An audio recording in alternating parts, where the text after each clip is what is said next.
Here's a creative way to cremate somebody with an overhand right anytime they try to hit you at all. Dangerous.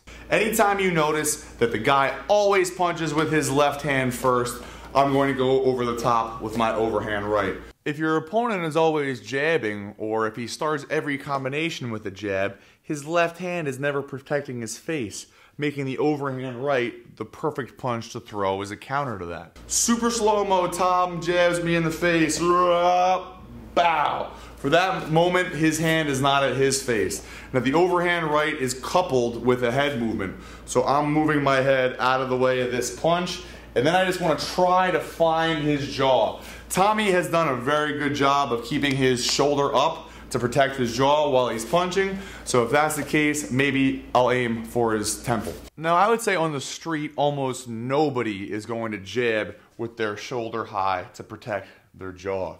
That said, if you clobber the dude anywhere in the head, you're definitely going to get the effect you want. Now speaking of what dudes in the street tend to do, let's examine some tendencies. Experienced fighters lead with their jab first for the most part. Schlep rocks on the street are pretty much always going to throw that right haymaker first. This same setup will work. Kind of. I'll modify it a little bit.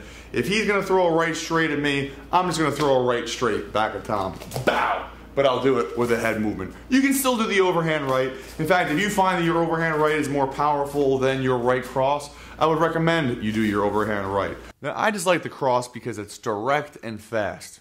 That said, this is an overhand right video, so I probably shouldn't have brought that up at all.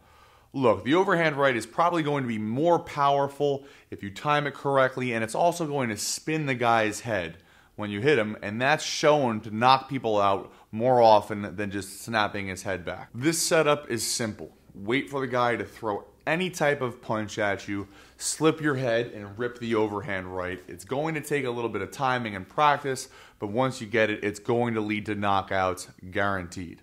That's the video.